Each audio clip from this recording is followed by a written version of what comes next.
welcome to the Yashi Show podcast. My name is Yasmin Madani, and my loved ones call me Yashi, and you can too. Today we're talking about an important topic, balancing kindness with personal needs. Many people want to be kind and helpful to others, but sometimes they forget to take care of themselves. So how can we do both? Let's talk a little bit about kindness first. Kindness is a beautiful human quality. It's what helps us build relationships, support each other during hard times, and create communities that actually feel human.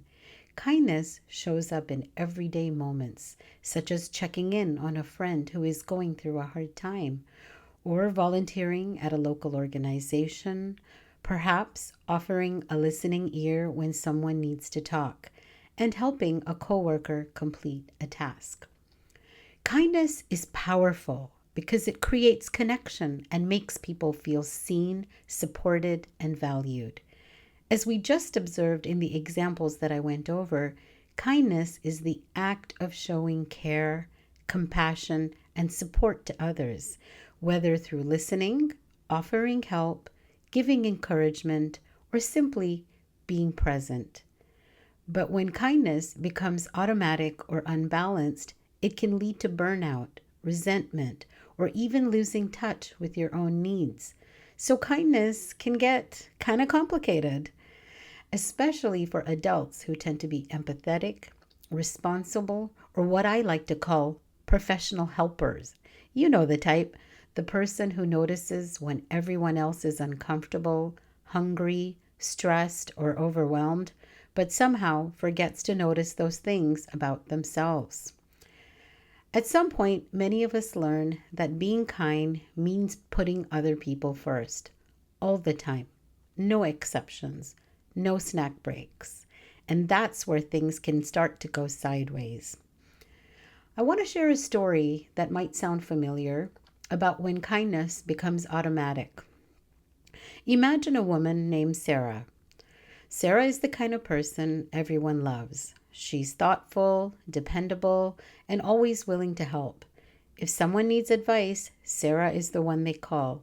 If a coworker needs help finishing a project, Sarah stays late. If a friend is having a hard time, Sarah listens patiently for hours. One evening, Sarah comes home after a long day at work. She's tired. She hasn't eaten much, and all she really wants to do is make dinner and relax on the couch for a bit. Just as she sits down, her phone buzzes. It's her friend Jenna who sends a message. "Hey, I had a really bad day. Can you talk?" Sarah pauses. She feels the tiredness in her body, but almost automatically she replies, "Of course." So she calls Jenna. They talk for nearly an hour. Jenna vents about work, relationships, and everything that went wrong that day. Sarah listens, reassures her, and offers thoughtful advice. By the end of the conversation, Jenna says, "Thank you so much. I feel so much better." Sarah hangs up the phone. Now it's late. Her dinner is still not made. She feels even more drained than before, and she realizes that she still has things she needs to do to prepare for the next day. A few minutes later, another message appears. This time it's from a coworker. "Hey Sarah, I'm struggling with that report due tomorrow. Any chance you could take a look at it tonight?" Sarah sighs. She's exhausted. But almost immediately she replies, "Sure, send it over." At no point did Sarah stop to ask herself a simple question. What do I need right now and tonight? This is what happens when kindness becomes automatic rather than intentional. Sarah isn't helping people because she has the energy or space to do so. She's helping because somewhere along the way she learned a rule that sounds something like this. Good people put others first. So she keeps giving, even when her body and mind are asking for rest. And over time, this pattern can lead to something many kind people quietly experience: exhaustion, resentment, or the feeling that they are always there for others but rarely cared for in the same way. The tricky part is that Sarah's kindness is genuine. She truly cares about the people in her life. But kindness without awareness of personal needs can slowly turn into self neglect. In a healthier balance, Sarah might have paused when Jenna texted and said something like, "I care about you, but I'm really exhausted tonight. Can we talk tomorrow?" Or when the coworker asked for help, she might have responded, "I'm not available tonight, but I can take a look first thing in the morning." Notice that in those responses, Sarah is still kind. She's still supportive. The difference is that she is including herself in the equation. And that small shift from automatic giving to thoughtful, balanced kindness is often where people begin to rediscover their own needs again. Before we move on, take a moment to pause and reflect on Sarah's story. You might notice parts of your own experience in it. Here are a few questions you can ask yourself. As you listen to Sarah's story, did you recognize any of your own patterns in her? How often do you say yes to helping others without first asking what you need in that moment? And what might change in your life if your kindness included caring for your own needs too? There's no right or wrong answer to these questions. Sometimes simply noticing our patterns is the first step towards creating a healthier balance. So, I have to tell you, the reason why I chose to share this story with you is because I see so much of myself in Sarah for so many years. I've never been able to see my own needs when things are happening or someone else needs help. And I always get such great satisfaction from being able to help others. I really, truly do. But when I'm depleted or run down or haven't eaten, and I would continue to push those needs aside to try to be there for others, I now understand that I was not showing up as my best self because I was running on an empty tank. It was not good for me or my friends and family because essentially they care about my well being. And so, if I had the ability to recognize what my needs were and be able to express them openly, then I'm certain that in many of those situations, my friends and family would have wanted me to care for myself first at a time like that because it was so needed for my health and well being. Now, I want to share something very personal with my listeners here today. On my 40th birthday, my dear husband gave me a beautiful gift that I still cherish, and it's a gift that I have grown to appreciate even more each day of my life. It's not a fancy handbag or an expensive piece of jewelry, but rather it's a gift that's filled with thoughts and good wishes for me from my loved ones, and so it's very dear to my heart. He created this beautiful birthday book that's lovely. It's bound with hard covers and embossed with text and on the cover and just lovely paper and borders inside, which are filled with words, thoughts, and wishes from so many family members, dear friends from childhood and the present, co-workers, neighbors, soccer moms, volunteers that I worked with in the community, and so many others. I was really overwhelmed and taken beyond what I could imagine. So, when I think of a gift that keeps giving and giving, well, this is it for me. I learned so much about myself because what I realized when I got this book at age 40 is that I learned how others see me and what I could not see in myself. Yes, there was definitely kind and loving words in there about my character and how I showed love, care, and kindness to friends and family, and just really wonderful things that they wrote in their messages about my smile, warmth, and just everything that's just also loving and endearing. But what I read that surprised me the most was this pattern that I saw in some of the messages.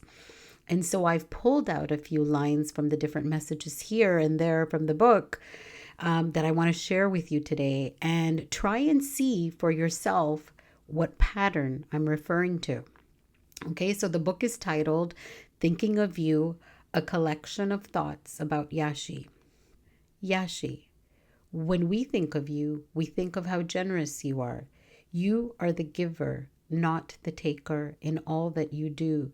You are eager to do more or give more than your share, and are known to sacrifice sleep and health. You are a supermom, wife, sister, and daughter. You are a wonderful volunteer in the community, and top of all that, you manage time to squeeze in for a paying job and a career as well. Yashi, you have always made time to help in any way possible. Doesn't matter who has asked you for a hand or an ear, you were always willing to drop almost anything to help. No doubt some of this comes from your upbringing, but you have taken it to another level. Yashi, when I think of you, I smile, which surprises me. I haven't known you for a very long time, but yet I feel I have known you for a lifetime. I don't see you often, but I seem to be just comfortable when we manage to connect. You make it so easy. I cherish the easiness with you because I don't have it with everyone. You always give so much of yourself to everyone, and I worry that you don't do enough just for Yashi. That would be my wish for you. Yashi, you are wonderful. Your laugh, your perseverance, your stamina, your sometimes frustrating overcommittance, your courage, your faith, your unconditional love, your willingness to lend a helping hand, your time, your ever comforting hugs. Well, I'm truly grateful for each one of these individuals, and there's so many more that wrote me such beautiful wishes in the book. I would not have changed anything about any of my prior experiences with any of them, but the true gift that I'm receiving in this book is this pattern that I recognized. My friends and family, in their way, are showing me how I am and how much more they want for me. And so it all came from a very loving place. And it was so surprising when I first read these messages, because I would be like, whoa, okay, I didn't see that coming. And I'm not sure if I understand this even. But of course, there's a pattern. And so slowly, with time and more understanding about self-awareness, I began to understand myself more. You see, in these isolated messages themselves and the isolated experiences, I probably wouldn't have picked up on what was really taking place at a deeper level. It took this book of several messages, kind of like a data collection almost, so I could find this pattern of behavior in myself. And once that nice and nicer turned into burnout eventually, because when your cup is empty, you can't pour anything out of there. And when I reached this space, then it is when the insights from this book, from my friends and family, became so beneficial for me to learn and better understand myself. So I am truly grateful for that to each and every one of you. And you know who you all are, who have written me these beautiful, loving messages that I cherish truly. I'm so grateful to each and every one of you for being in my life. So hence, that journey of self-awareness began, and it continued. And today it still continues more and more. But the concept of what my personal needs were, well, I couldn't even begin to figure that piece out. Because when you're focused on the outside, on everyone else's needs, you actually have no idea sometimes of what your own needs are, especially if you are automatically responding right away without pausing or thinking, and always trying to meet someone else's needs because of the conditioning that you might have had, or fear that you may not have this, that you have this deep desire to people please, and not even understanding where that's coming from. And if you don't take that pause to really reflect, then you will miss it. And you will have no idea, perhaps, of what your own needs are, which is what happened to me.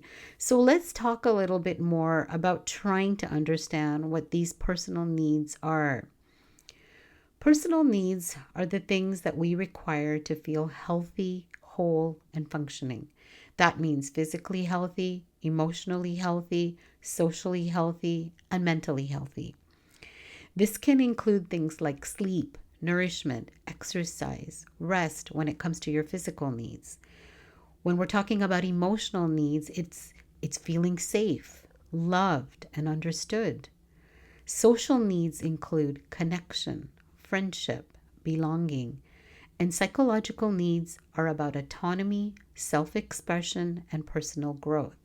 So, here are some examples of meeting personal needs. It includes taking 30 minutes each day to rest or meditate, saying no to social invitations when you feel like you need downtime and need rest. It includes journaling your feelings or reflecting on your day. And also, it includes practicing self-compassion and affirmations. Many adults, especially empaths or people pleasers, find it hard to recognize their own personal needs. They may give constantly to others and feel guilty when they try to pause or prioritize themselves. And I know this is what would happen to me. This is often because of early conditioning, social expectations, or learned beliefs about self worth, such as thinking I'm only valuable if I serve others. So, how can you reflect on where you are currently? Let's do a reflective exercise and follow along as I say this and reflect for yourself. First, pause and notice your energy. At the end of each day, ask yourself, am I drained or energized after interacting with others? Then check your feelings and notice moments also of resentment, fatigue, or irritation. They're often signals that your needs are unmet. Try to list your needs, okay? So do this. Write down your physical, emotional, social, and psychological needs without any judgment. And then try to notice patterns. Are there people or situations that consistently drain you? Are there ways you automatically give even when you don't want to? Once you've reflected on this and take some time to do this, you can start practicing balanced kindness. And that means, setting gentle boundaries. Saying no doesn't make you unkind, it protects your capacity to be kind sustainably. Prioritize your self care. Meeting your needs first ensures your cup is full before giving to others. Choose mindful giving. Help or support when it aligns with your energy and values rather than out of guilt or obligation. That's why taking that pause is so important, so you know where it's coming from. And then try to reframe self prioritization. And what I mean is recognize that putting yourself first is not selfish, it's necessary for authentic kindness. Let's look at a few examples really quickly. At work, instead of staying late every day to help coworkers, set aside 1 hour of focused help and communicate early and clearly to them about your availability. In friendships, listen and support a friend, but then also honor your own need for some rest afterward. At home, care for family members, but also schedule time for your own hobbies, exercise, or quiet reflection. Balanced care is about awareness, intention, and reflection. It's the kind of giving that lasts because it's rooted in both compassion for others and respect for yourself. So take a moment today to reflect. Where am I giving beyond my capacity? Where are my needs unmet? And how can I start small by honoring myself while staying kind? Remember, true kindness is sustainable, not exhausting. By practicing self awareness, setting boundaries, and intentionally meeting your personal needs, you can continue to care for others without losing yourself. Take a deep breath, check in with yourself, and remember that being kind starts with being kind to yourself. I want to thank all the listeners for joining me here today for this episode. And I want to thank my hubby again for creating that very special milestone birthday book for me that I cherish so deeply. I want to take this opportunity to thank all my family and friends that contributed to that book with such loving messages for me. And I'm so grateful for all the compilation of your messages so I could clearly see the underlying message that you wanted me to know, the message that I matter too. Thank you for your love and care today because I try to live more intentionally. I still love and try my best to support my friends and family as always, but now I include myself in the equation. So thank you for teaching me that life lesson. Feel free to go to my website at theyashishow.com to sign up for my newsletter there. Listeners, I appreciate you all. You can follow me on Facebook and Instagram and also subscribe to The Yashi Show on YouTube and Spotify and Apple Podcasts. Remember, my name is Yashi and I believe in you. Hope you'll join me again next week on The Yashi Show. Until then, be kind to others and also remember to be kind to yourself.